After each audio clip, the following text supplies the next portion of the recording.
They tested his loyalty by firing him, but when he inherited the company, he showed them no mercy. The grand conference room, usually a bastion of polished mahogany and hushed reverence, buzzed with a tense, bewildered silence. At its head, standing with a peculiar stillness that belied the storm brewing around him, was a man whom most present believed to be Arthur Penhaligon. His eyes, though aged and framed by a network of fine wrinkles, held a sharpness that cut through the feigned smiles and nervous glances of Caspian and Seraphina, who still clung to their seats, their faces a mixture of confusion and haughty disdain. A quiet satisfaction settled deep within the man, observing their ignorance, the profound irony of their current predicament.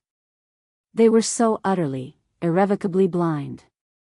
"The game, my dear Caspian, Seraphina," the man began, his voice surprisingly robust for one they had so recently dismissed as a doddering relic, "is over." Caspian, ever the more impetuous of the two, let out a condescending chuckle, a sound like dry leaves rustling in a gale. His polished shoes tapped an impatient rhythm on the pristine carpet. "Arthur, please. What is this theatrical nonsense? You were let go. We've moved on. Don't tell me you're here to beg for your old job back again.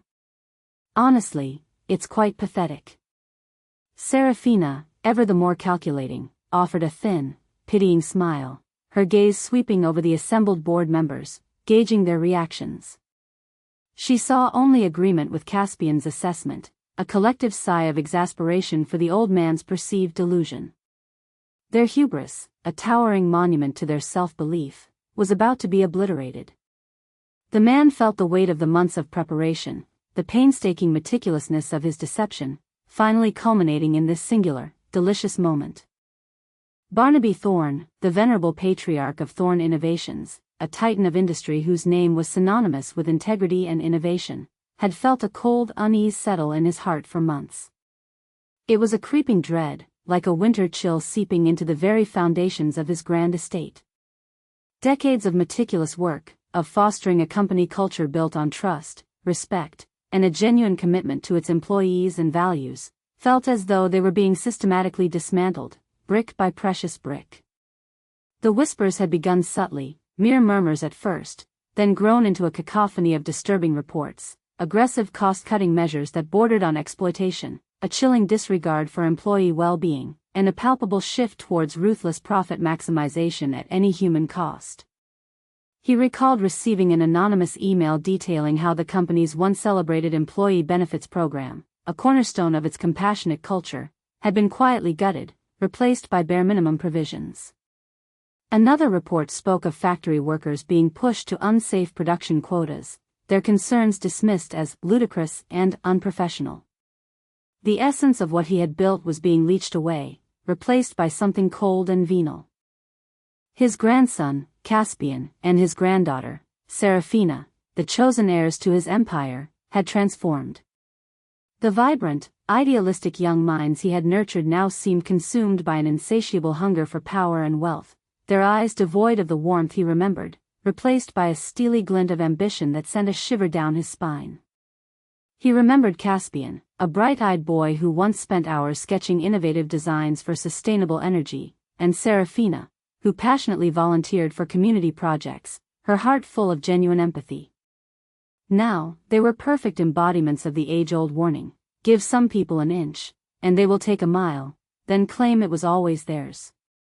Barnaby had observed them from a distance, watching as they systematically purged the old guard, replacing seasoned veterans with young, malleable executives who prioritized loyalty to them over the company's long-standing principles. He overheard snippets of their conversations at family dinners, laced with dismissive comments about legacy deadwood and outdated ethical frameworks. He saw the glint in their eyes as they spoke of quarterly reports, not of human impact. He had tried, in his own way, to interject, to guide them back to the path of ethical leadership. His gentle counsel was met with dismissive nods, his experience waved away as outdated or inefficient. "Grandfather, you don't understand the modern market," Caspian would say, his tone laced with a thinly veiled impatience, his gaze already drifting towards his smartphone. "We need to be lean, agile, ruthless." Sentimentality has no place in a competitive landscape. Serafina would nod in agreement, her gaze often fixed on her tablet, feigning absorption in some urgent digital task, her lips pursed in a silent agreement that made his blood run cold. They had effectively sidelined him, relegating him to the role of a ceremonial figurehead, an old relic to be dusted off for quarterly reports but never truly listened to. He was present at board meetings, a silent observer in a grand chair, his opinions politely acknowledged but never truly considered.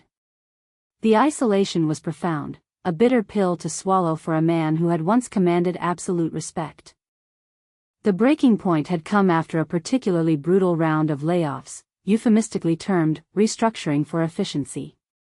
Long-serving employees, individuals who had dedicated their lives to Thorne Innovations, were let go with little more than a perfunctory severance package, their pleas and loyalty brushed aside with clinical indifference. One such case was Martha, his former executive assistant of 30 years, a woman whose unwavering dedication and quiet efficiency had been the backbone of his personal office for decades. Martha, who had known his children as infants and remembered every significant milestone of his life, was unceremoniously dismissed because her skill set no longer aligned with future company goals. Barnaby knew the truth: she was simply too expensive, too resistant to their more egregious demands, and too much a reminder of the company's past values. He had seen the quiet despair in her eyes, the tremor in her hands as she packed her few personal items, and it had ignited a cold fire within him. Her dismissal felt like a personal insult, a desecration of everything he held dear. It was then, in the quiet solitude of his study, surrounded by the meticulously arranged archives of his life's work, the tangible proof of his life's honorable journey, that a desperate, audacious plan began to form. He could not merely observe, he had to act. The company was his lifeblood, his legacy, and it was bleeding out. But how could he uncover the true depths of their depravity, their callous disregard for humanity, without alerting them to his true intentions? How could he test the very fabric of the company he had built, to see if any thread of its original integrity remained? He needed to see their true faces, unmasked by filial piety or corporate decorum. The idea of a disguise, a complete transformation, was born of necessity. He needed to be invisible, unassuming, a fly on the wall, or rather, a mouse in the corporate labyrinth. He contacted his most trusted, discreet associates, a team of forensic accountants, cybersecurity experts, and a master of disguise who had once served in intelligence, a man whose work was practically legendary in covert circles. Together, they meticulously crafted the persona of Arthur Penhaligon, an elderly, somewhat frail former accountant, down on his luck, seeking a low-level administrative position. His appearance was altered subtly but effectively, silver hair thinned and styled to appear unkempt, a slight stoop in his posture, clothes that were neat but unmistakably humble, and an air of quiet desperation. He practiced the role for weeks, perfecting his gait, his voice, even the subtle tremor in his hands. He watched hours of archival footage of ordinary people, observed the nuances of their body language, the quiet desperation etched on the faces of those struggling. The transformation was not just physical, it was a profound shift of identity, an immersion into a world he had only observed from a distance, a world of uncertainty and vulnerability. His objective was twofold: first, to witness firsthand the true nature of Caspian and Serafina's reign, to gather undeniable evidence of their ethical transgressions and their calculated cruelty. He needed proof, irrefutable and comprehensive, not just anecdotes. Second, and perhaps more importantly, to identify those within the company who still embodied the values he held dear, those who, despite the toxic environment, clung to kindness, empathy, and genuine human connection. He needed to know if the heart of Thorne Innovations still beat, however faintly. Barnaby, or rather, Arthur, was embarking on a journey to reclaim his legacy, and to separate the wheat from the chaff, the truly deserving from the rapacious opportunists. He knew that the greatest truths were often revealed in the most unassuming of circumstances, and that character, in its purest form, often shone brightest when least expected. Arthur Penhaligon's first days at Thorne Innovations were a masterclass in calculated anonymity. He was hired for a temporary, low-level administrative role within the Labyrinthine Archives Department, a place where forgotten files and overlooked employees typically resided. The air hung thick with the scent of aging paper and forgotten ambitions. The position was secured through a fabricated agency, designed to bypass any direct scrutiny from Caspian or Serafina, their systems too focused on grand schemes to notice a tiny cog. He moved through the gleaming corridors, a ghost among the ambitious young professionals, observing. His eyes absorbed every detail, the strained smiles, the competitive glances, the casual cruelty embedded in the corporate hierarchy. His initial interactions with his grandchildren, however, were not long in coming. He was summoned, rather unceremoniously, to assist with a critical document retrieval for a high-stakes board meeting. This involved sifting through dusty, ancient ledgers, volumes that chronicled the very early days of Thorn Innovations, a task clearly beneath the competence of even the most junior assistant, yet thrust upon him with an air of urgency. He found himself in a large, opulent office, bathed in the cool light filtering through panoramic windows that showcased a breathtaking city skyline. Caspian sat behind a massive, minimalist desk, his face illuminated by the glow of multiple monitors, barking orders into a headset, his words clipped and devoid of warmth. Serafina reclined on a chaise lounge nearby, scrolling through a luxury fashion website on her tablet, occasionally interjecting with a sharp, unrelated comment about a rival company's poor quarterly results. "Arthur, is it?" Caspian said, not bothering to look up, his voice clipped and impatient. "Just get those files, whatever they are. Old stuff. Probably irrelevant. Grandfather's sentimental junk." He waved a dismissive hand towards a towering stack of archaic boxes in the corner, the very boxes containing the meticulous records of Barnaby Thorne's visionary beginnings. Arthur felt a familiar ache in his chest, a pang of sorrow at the casual contempt for his life's work, for the very foundations of their empire, but he maintained his stoic facade.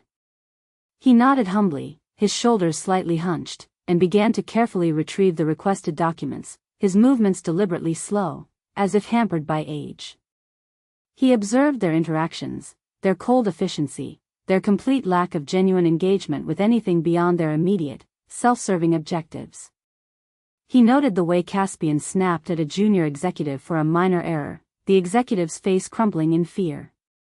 He saw Serafina roll her eyes when a call from a long-term supplier came through, dismissing it as boring. On another occasion, Arthur was asked to deliver a series of urgent, highly confidential documents directly to Serafina's office.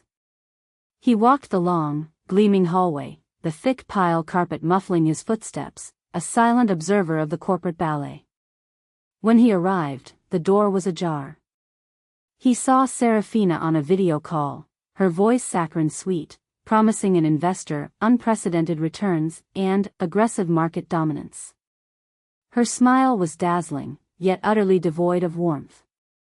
She spotted him through the open door, and her expression instantly hardened. She ended the call abruptly, her smile vanishing as if wiped clean. "Yes, Arthur." "What is it?" she demanded, her tone sharp, her eyes flicking over his humble attire with a barely concealed look of disdain, as if he were an unwelcome stain. He presented the documents with a slight bow. She snatched them from his hand without a word of thanks, her gaze already returning to her tablet. "That's all," she dismissed, waving him away, her hand adorned with a diamond larger than his thumb. Arthur merely nodded, his eyes observing the casual cruelty, the complete lack of basic human courtesy. He noted her manicured nails, the expensive watch on her wrist, a stark contrast to his own worn, simple clothes. He thought of the sacrifices he had made, the values he had instilled, and how easily they had been discarded for such superficial gains.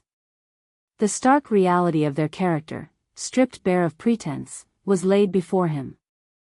The true test of their character, however, came during a company-wide restructuring meeting, ostensibly to discuss streamlining operations. Arthur, as a temporary employee, was not expected to attend, but he made sure he was within earshot. He strategically positioned himself near a partially open door to the conference room, pretending to sort mail. He heard Caspian's booming voice, amplified by the meeting room's acoustics, declaring the need for ruthless efficiency, a phrase he'd heard countless times. He heard Serafina's crisp, cold pronouncements about redundant positions and non-performing assets, words that chilled him to the bone, knowing they referred to human beings, to lives and livelihoods. He heard the casual discussion of dismissal targets, the lack of any discernible empathy for those whose lives would be upended. A wave of nausea washed over him, a deep disgust for the callousness that permeated his own company. Later that week, Arthur was summoned to Human Resources. He knew this moment was coming. Caspian and Serafina had launched a new wave of dismissals, citing age-related efficiency gaps. The HR manager, a young woman with a perpetually nervous demeanor, a palpable tension radiating from her, avoided his gaze as she recited the pre-prepared script. Her voice was flat, practiced. "Mr. Penhaligon, we appreciate your brief tenure with Thorne Innovations. However, due to recent organizational restructuring and a focus on integrating younger, more digitally adept talent, your services are no longer required." Arthur, still playing his part, clasped his hands together, his voice a little shaky, a carefully modulated tremor. "But I thought I was doing well. I'm a fast learner, despite my age. My wife, you see, she's quite ill, and this job, however temporary, was a lifeline." He watched the HR manager squirm, her discomfort palpable. She glanced nervously at the door, as if expecting Caspian or Serafina to burst in, her eyes pleading for him to make it easy. I understand, Mr. Penhaligon. But the decision has been made. It's final." Just then, Caspian himself appeared at the HR office doorway, a triumphant smirk on his face, his posture exuding self-importance. He had clearly come to oversee the latest round of efficiency improvements. He saw Arthur, and his smirk widened.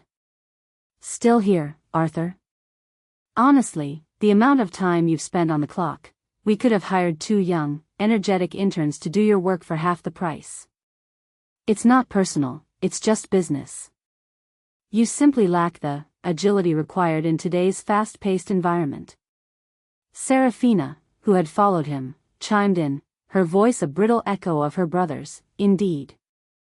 We simply can't afford to carry dead weight, Arthur. We're building a legacy here, not a retirement home." She laughed, a brittle, joyless sound that grated on his ears. Arthur's heart, though aching with the sting of their words, felt a surge of cold fury. They were mocking him, the very man who had built the legacy they so casually defiled. He maintained his humble, slightly defeated posture, masking the inferno raging within him, the unyielding resolve that hardened with every callous word. It was in the midst of this dehumanizing experience that Arthur encountered Elara. Elara worked in the mailroom, a small, often overlooked corner of the company where the humblest of tasks were performed, a place of constant motion and quiet efficiency. She was young, perhaps in her early 20s, with earnest, tired eyes and a perpetual air of quiet determination that suggested a fierce inner strength. She wore simple, well-worn clothes, practical and clean, a stark contrast to the designer labels sported by most employees. Arthur had seen her occasionally in the corridors, her arms often laden with packages, her brow furrowed in concentration, always moving with purpose, never lingering. He noted the profound truth that often, the greatest light shines in the darkest and most unassuming of places, and Elara, in her quiet way, was a testament to that. On his 3rd day, during his lunch break, Arthur sat alone in the sterile company cafeteria, nursing a lukewarm cup of instant coffee and a half-eaten, rather unappetizing sandwich. He observed the cliques, the power lunches, the casual dismissals of those deemed insignificant, the silent social stratification of the corporate world. He felt the weight of his disguise, the loneliness of his chosen path. Elara entered the cafeteria, carrying a small, brown paper bag, her shoulders slumped slightly from what seemed like perpetual exhaustion. She looked even more fatigued than usual. She caught his eye, and instead of averting her gaze as most did, she offered a small, hesitant smile, a tiny beacon of warmth in the cold, impersonal space.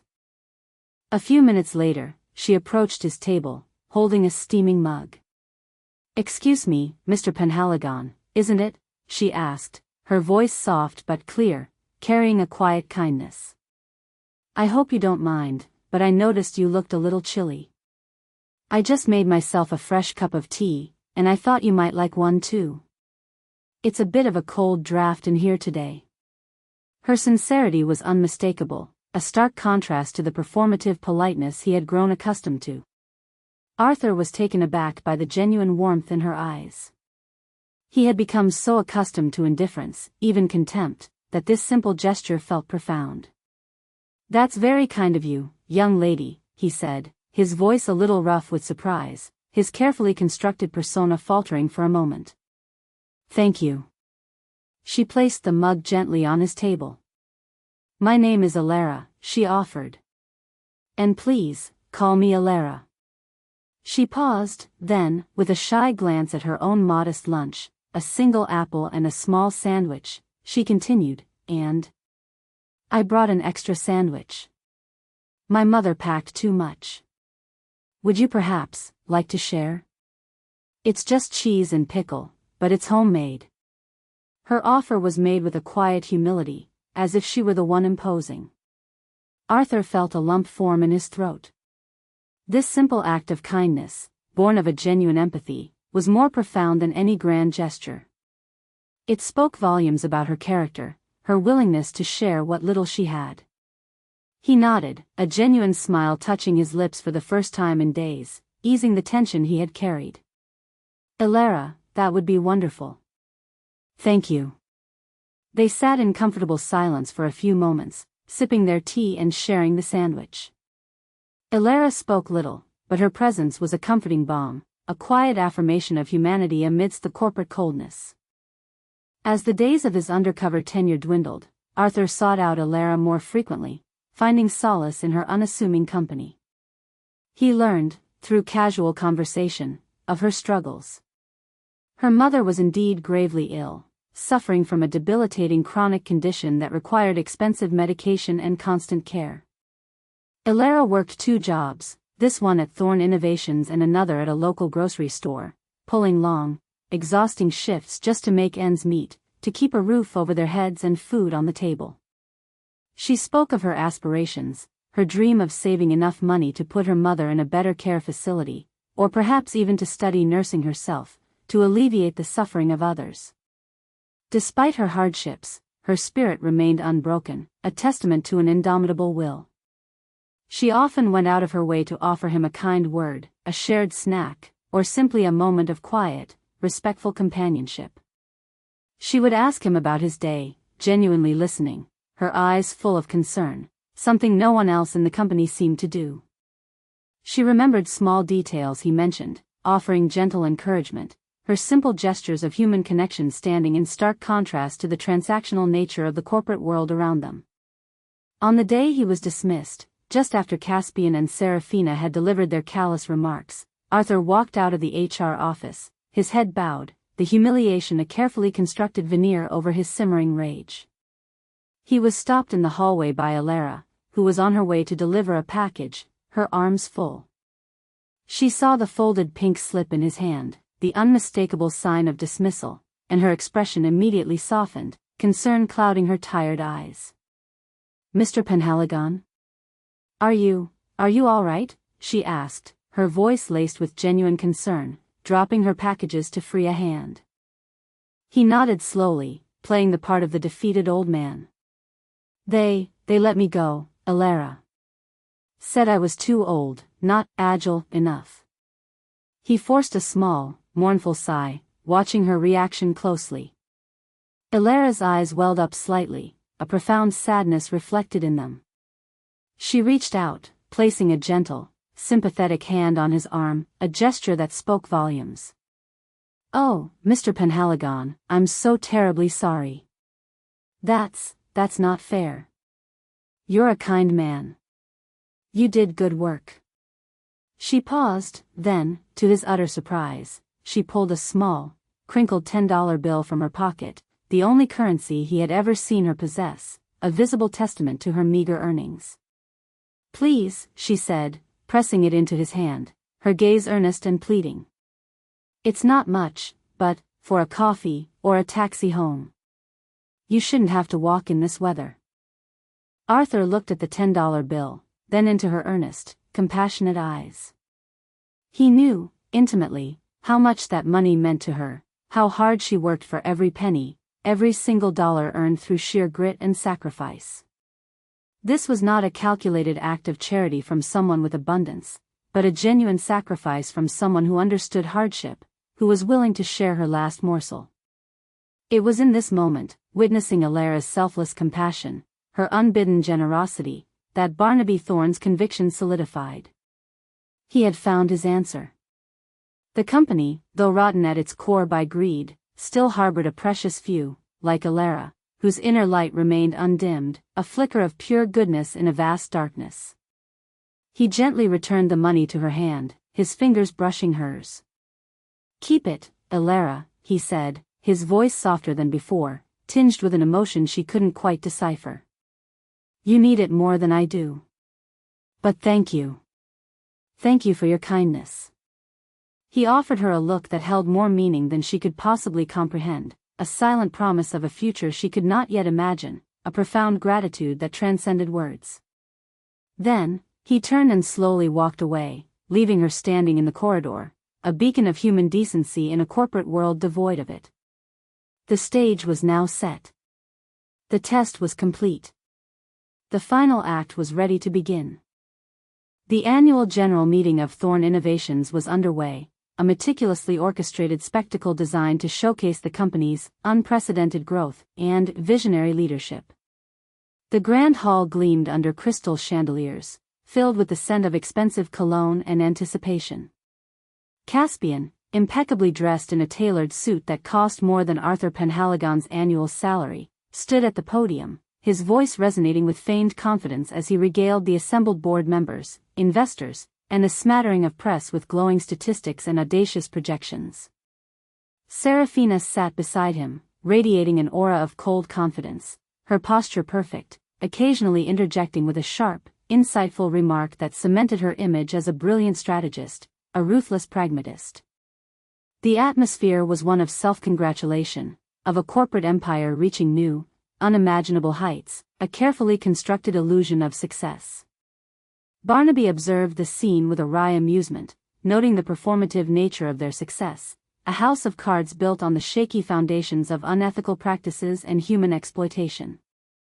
"And so," Caspian declared, his voice booming with feigned humility, a practiced pause before his next words, "we stand at the precipice of a new era.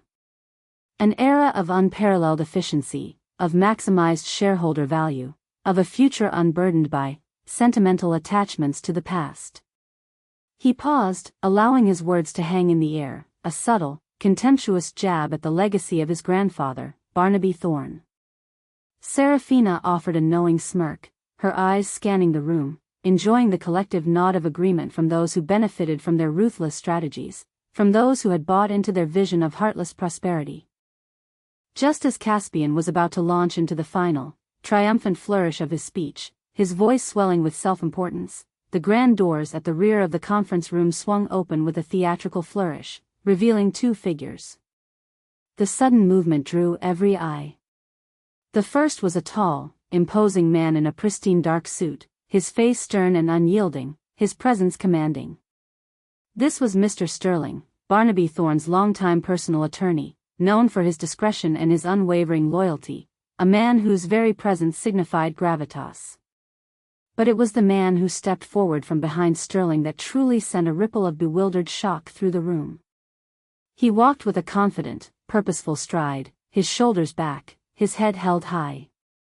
His silver hair, once disheveled and sparse, now neatly coiffed, gleaming under the chandeliers, radiating vitality. The humble, ill-fitting clothes of Arthur Penhaligon had been replaced by a bespoke suit, perfectly tailored, exuding an aura of quiet power and undeniable authority. His eyes, no longer downcast or meek, met Caspian's gaze with an intensity that made the younger man falter mid-sentence, his voice catching in his throat. Caspian's jaw dropped, his carefully constructed facade shattering in an instant. Serafina's elegant posture stiffened, her face draining of color, her composure cracking. The assembled executives and investors murmured, confusion giving way to dawning recognition, a collective gasp rippling through the room as understanding dawned. This was not the doddering old man they had dismissed as dead weight. This was not Arthur Penhaligon. This was Barnaby Thorne, the formidable founder, the man they had believed to be a senile, irrelevant figurehead, a ghost of the past. Grandfather? Caspian stammered, his voice barely a whisper, a strangled sound of disbelief. The blood drained from his face, leaving it ashen, fear replacing his earlier arrogance. Serafina, though equally stunned, recovered more quickly, her mind racing, frantically searching for an explanation, a defense, a way to salvage their crumbling world. Barnaby Thorne surveyed the room, his gaze lingering on his grandchildren for a moment, a flicker of profound disappointment, a deep sorrow in his eyes, a recognition of how far they had fallen. He then turned to the stunned audience, his voice, now resonant and authoritative, filling the silence, cutting through the murmurs with undeniable power. Indeed, Caspian. It is your grandfather. His tone was devoid of anger, yet it carried an undeniable weight, a quiet authority that instantly commanded absolute attention. Mr. Sterling stepped forward, a leather-bound portfolio in his hand, its contents weighty with evidence. "Ladies and gentlemen," he announced, his voice clear and formal, carrying across the silent hall, "I am here today to confirm that Mr. Barnaby Thorne, founder and majority shareholder of Thorne Innovations, has been conducting a thorough, independent audit of this company's operations and, more critically, its ethical conduct, for the past several weeks." He paused, allowing the gravity of his words to sink in, the full implications of Barnaby's true identity to register. He has done so, as you have just witnessed, from within. A collective gasp rippled through the room. The full implications of Arthur Penhaligon began to register. The dismissals, the cold efficiency, the blatant disregard for human decency, Barnaby had witnessed it all, firsthand, as the very dead weight they had so cruelly cast aside, as the victim of their heartless policies. The irony was a heavy, bitter truth for Caspian and Serafina.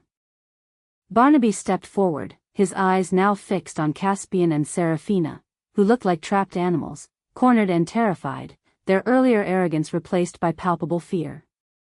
"I came here," he stated, his voice calm but unwavering, resonating with conviction, "because I heard the whispers. I saw the signs. And I refuse to believe that the company I built, on principles of integrity and respect, could have fallen so far." He gestured vaguely towards the stage, encompassing their entire reign.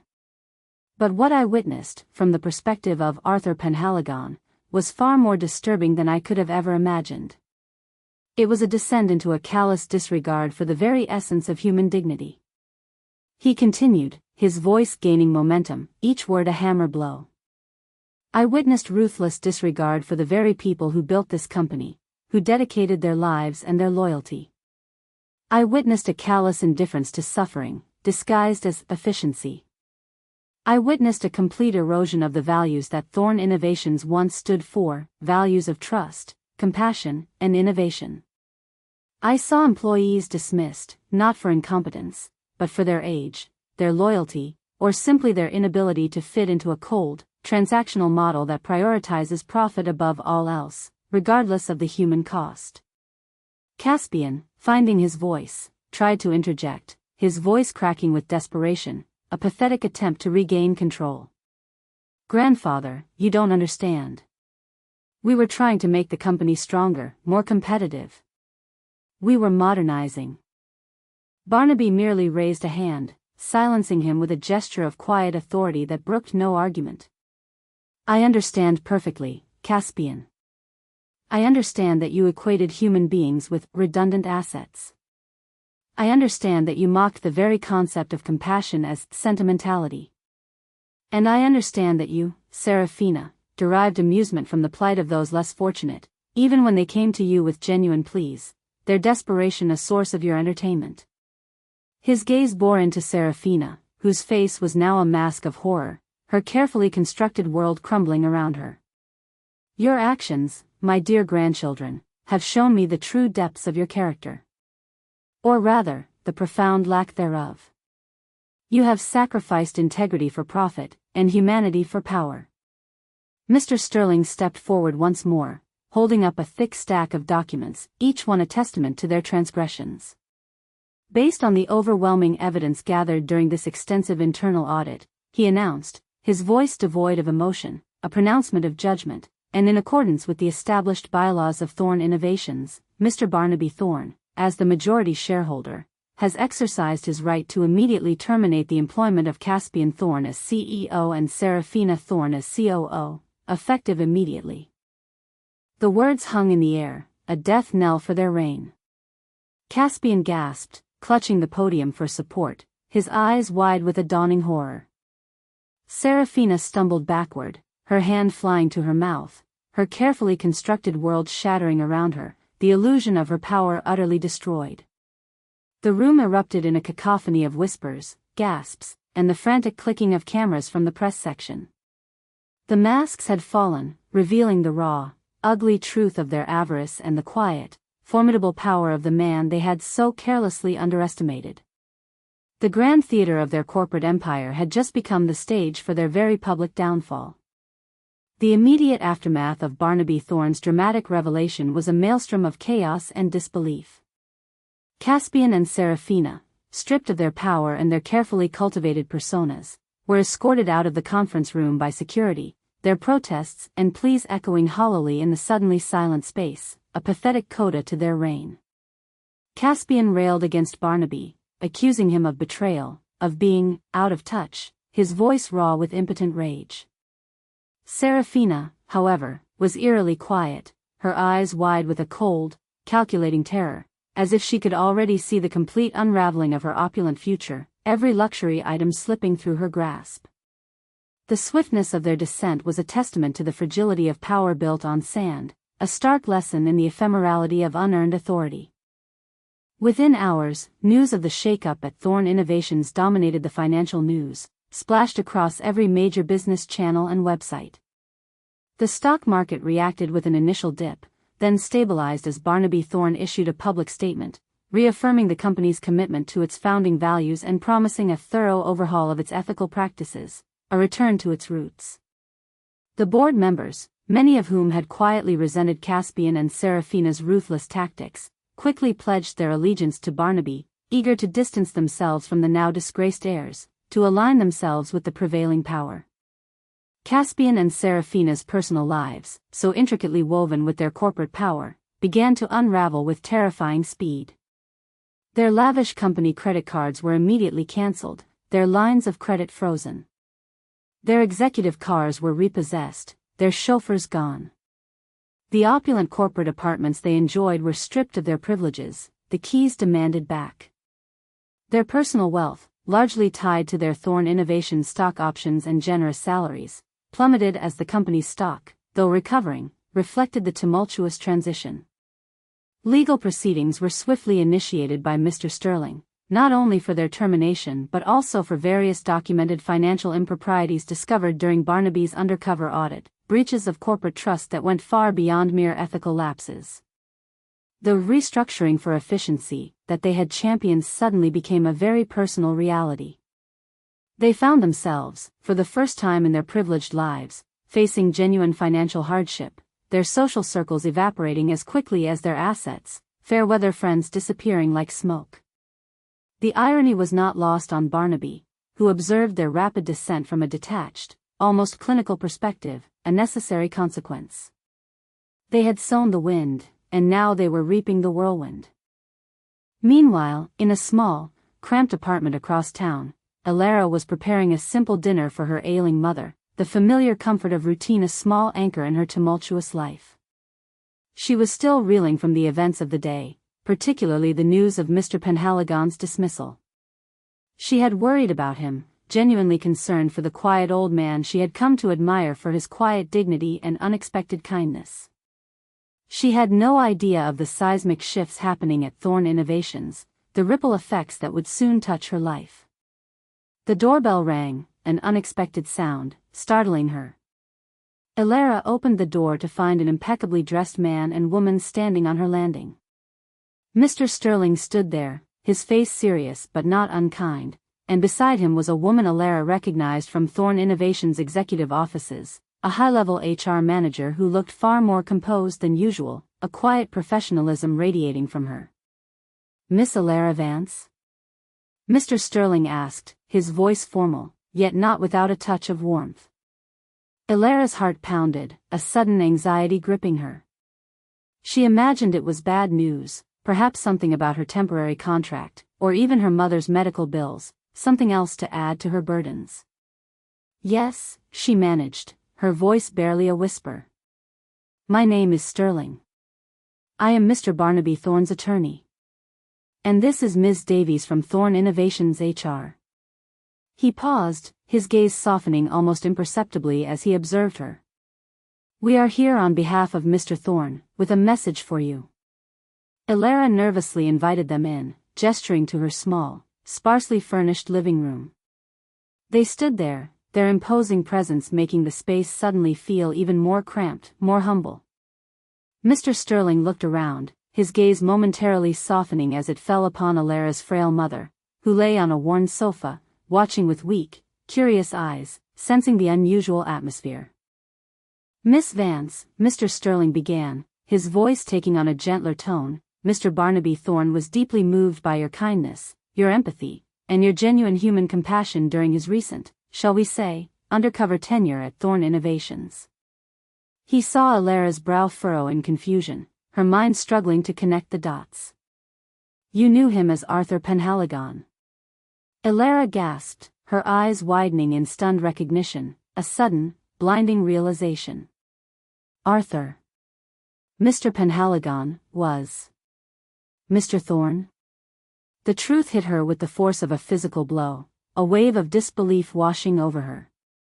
The quiet old man, the one she had shared her meager lunch with, the one she had offered her last $10 to, was the founder of the colossal company she worked for, the powerful man who had just overthrown his own grandchildren.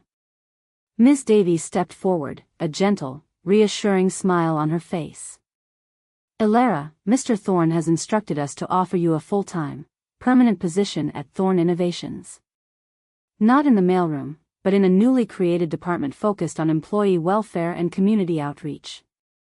He believes your innate kindness and understanding of people's struggles make you uniquely qualified for this role. It comes with a substantial salary, full benefits, and opportunities for advanced training and education, should you wish to pursue them." Elara was speechless, her mind reeling. The words washed over her, a torrent of impossible dreams made real, a sudden, profound shift in her desperate reality. A substantial salary? Benefits? Education? This was more than she could ever have imagined, a lifeline for her and her mother, a sudden, bright future appearing out of nowhere. Mr. Sterling then opened his portfolio, pulling out a set of crisp, official-looking documents, laying them carefully on her small, cluttered coffee table. "Furthermore, Mr. Thorne was made aware of your mother's medical situation and your financial struggles. As a token of his immense gratitude for your compassion, he has established a trust fund in your mother's name, sufficient to cover all her medical expenses, ongoing care, and provide for her comfort for the rest of her life." He then laid another document, equally official, beside the first. "And for you, Elara, Mr. Thorne has purchased a property. A small, comfortable house, fully paid for, with a garden, in a quiet, safe neighborhood, closer to your mother's new, higher quality care facility which he has also arranged. It is now yours, free and clear, for you and your mother to live in." Elara stared at the documents, her eyes brimming with tears, unable to process the magnitude of what she was hearing. A home? Her mother's care paid for? A fulfilling job that aligned with her compassionate spirit? It was a miracle, a divine intervention in her desperate life, a sudden outpouring of generosity that felt almost unreal.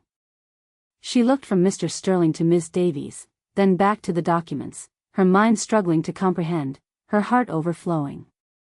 I don't. I don't know what to say, she stammered, tears now flowing freely down her cheeks, washing away months of worry and fear. Why? Why me? Mr. Sterling offered a rare, small smile, a genuine warmth in his eyes. Mr. Thorne believes that true character is revealed not when one has everything, but when one has very little. Your kindness, Elara, was a beacon in the darkness he found within his own company. You showed compassion when others showed contempt. You offered a hand when others turned their backs. That, he believes, is a quality beyond measure, and one that deserves to be recognized and rewarded, not just with words, but with tangible action.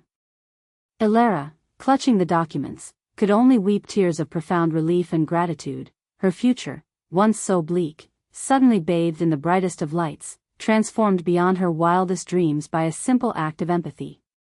Months later, Thorne Innovations had begun its slow, arduous journey back to its foundational principles. Barnaby Thorne, now firmly back at the helm, oversaw a complete cultural transformation. The ruthlessness that had permeated the corporate structure was systematically dismantled, replaced by a renewed focus on integrity. Employee welfare became a priority, ethical sourcing was reinstated, and a genuine sense of community was slowly nurtured within the company's walls, a palpable shift in atmosphere. He had installed new leadership, individuals chosen not just for their business acumen, but for their moral compass and their unwavering commitment to human decency. The stock market, initially wary, had responded positively, recognizing the long-term value of a company built on integrity, seeing the deep roots of his vision. Caspian and Serafina, once the gilded heirs, were now shadows of their former selves. Stripped of their wealth, their power, and their social standing, they faced the harsh realities of life without their grandfather's protective umbrella. Their attempts to launch new ventures had failed spectacularly, their reputations preceding them like a dark cloud, the whispers of their past echoing in every boardroom. They had learned, in the most brutal fashion imaginable, that true influence was not merely about money or power, but about the character one displayed when no one was watching. Their lives were now defined by their fall, a cautionary tale whispered in corporate circles about the dangers of unchecked avarice and heartless ambition, a stark reminder of hubris. Elara, however, blossomed in her new role. She approached her work in employee welfare with a passion and understanding that no amount of corporate training could impart. Her empathy, honed by her own struggles and her mother's illness, allowed her to connect with employees on a profound level, advocating for their needs and helping to rebuild trust within the company, becoming a beloved figure. Her mother, now in a beautiful, well-equipped care facility, was thriving, her health improving steadily, free from the constant worry of medical bills. Elara often visited her new home, a small, cozy house with a vibrant garden, where she and her mother enjoyed quiet afternoons, a tranquil haven after years of struggle. She often thought of Mr. Penhaligon, and the extraordinary twist of fate that had brought him into her life, transforming her existence through a simple, genuine act of kindness. Barnaby Thorne, observing Elara's radiant spirit and the positive changes rippling through his company, felt a deep sense of peace. He had retrieved his legacy, not just from the grasp of his misguided grandchildren, but from the very precipice of moral decay. He had proven that true leadership was not about the bottom line, but about the people who contributed to it, about nurturing human potential. He had reaffirmed his belief that character was indeed forged in the crucible of adversity, and that the worth of a person was measured not by their material possessions, but by the generosity of their spirit. He had restored the soul of Thorne Innovations, a testament to his unwavering values. The world, in its vast and often perplexing complexity, frequently hides its most profound truths in plain sight. It is in the shadows, when the spotlight of power and prestige is absent, that the true essence of a human being is revealed. For it is only when stripped of pretense and personal gain that the heart's true inclinations emerge, unburdened by artifice.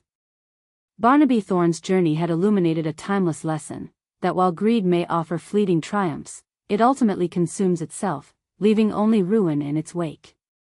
Conversely, a single act of genuine kindness, offered without expectation or reward, possesses the power to ripple outwards, transforming lives, reshaping destinies, and proving, unequivocally, that goodness, in its purest form, always finds its own magnificent reward. If you enjoyed this story of hidden identities, corporate intrigue, and the triumph of true character, then you're in the right place. Our channel is filled with similar tales that will make you question what you think you know about people and power. Don't miss out on our next gripping narrative. Make sure to subscribe to the channel and hit that notification bell so you're always the first to know when a new story drops.